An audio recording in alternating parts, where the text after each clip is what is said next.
अस्सलाम नाज़रीन, मेहरान टीवी में भली कार मां हां मुबशर सोलंकी। सबका पहिरीं एक नज़र हेडलाइन ते। डीज़ल 11 रुपया 30 पैसा फी लीटर महांगो, पेट्रोल जो अघु बरक़रार। हुकूमत ईंदड़ 15 ॾींहनि लाइ पेट्रोलियम शयुनि जी नई क़ीमतुनि जो ऐलान करे छॾियो। अघ में वाधि बहर डीज़ल जो फी लीटर 268 रुपया 38 पैसनि जो थी वियो। पेट्रोल जो फी लीटर अघु 253 रुपया 17 पैसा मुक़रर। नोटिफिकेशन जारी। बलूचिस्तान में 12 इलाक़नि में बैंकुनि, पुलिस, जेल ऐं घरनि ते हमला ऐं धमाका। 15 एहलकारनि समेत 33 ॼणा शहीद, 92 दहशतगर्द मारिजी विया। कोयटा, पंजगूर, गवादर, मस्तूम, मछ ऐं ॿियनि इलाइक़नि में दहशतगर्दनि जा हमला नाकाम बणाया विया। 2 ॾींहनि में मारिजी वियल दहशतगर्दनि जो अंग 133 थी वियो। 3 आपघाती बमबार बि शामिल। ग्वादर में औरतुनि ऐं ॿारनि खे शहीद कयो वियो। पाक फौज चयो आहे त हमलनि जो मक़सदु अदम इस्तेहकाम पैदा करणु हो।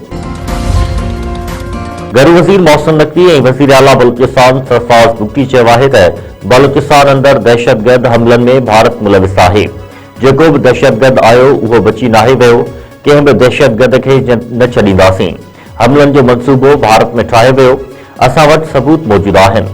मोहसिन नकवी ऐं सरफराज़ अहमद बुगटी वधीक चयो आहे त भारत खे अॻु जीअं शिकस्त ॾींदासीं। ऑपरेशन मुकमल थी वियो आहे। फोर्सूस दहशतगर्दनि खे मुंहतोड़ जवाब ॾिनो। शहीदनि जे खानदाननि जा हौसला बुलंद आहिनि। केपीके जे वॾे वज़ीर सुहेल आफरीदी चयो आहे त दहशतगर्दी ख़िलाफ़ जंग में के कमज़ोरी या शक जी गुंजाइश न आहे। बलूचिस्तान में दहशतगर्दी, रियासती जी ख़ुदमुख्तियारी ऐं क़ौमी सलामती ख़िलाफ़ खुलियल अगराई आहे। हमलनि जी मज़म्मत कयूं था।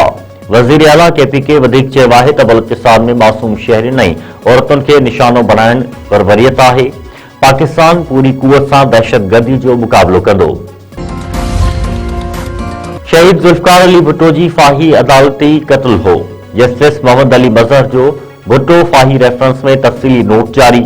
24 सफ़नि ते बदल तफ़सीली नोट में अॻूणे चीफ जस्टिस नसीम शाह जे इंटरव्यू जो बि हवालो। जस्टिस मोहम्मद अली मज़हर तफ़सीली नोट में चयो आहे त अॻूणे चीफ जस्टिस पाण एतराफ़ कयो त भुट्टो फाही केस जो फ़ैसिलो दबाव में ॾिनो वियो। उन में को शक नाहे त उहो हिकु अदालती क़त्ल हो। जस्टिस मोहम्मद अली मज़हर वधीक चयो आहे त भुट्टो केस जी ॿुधणी कंदड़ जज मुबैना तौर अपील जी ॿुधणी दौरान कावड़ में हुआ, जंहिंसां आज़ाद ज़हन सां फ़ैसिले जो इम्कान ख़त्म थी वियो हो। अमेरिकी सदर डोनाल्ड ट्रंप चयो आहे त ईरान सां ॻाल्हियूं जारी रखणु चाहियूं था। ॾिसंदासीं त ईरान जे हवाले सां छा करे सघिजे थो। मंसूबो उहो आहे त ईरान ॻाल्हियूं करे ऐं उहे नतीजो ॾींदड़ हुजनि। हिकु इंटरव्यू में डोनाल्ड ट्रंप वधीक चयो आहे त सामूंडी बेड़ो ईरान तरफ़ वधी रहियो आहे। पंहिंजे सियासी इरादनि बाबति इतिहादियुनि खे नाहे ॿुधाईंदा।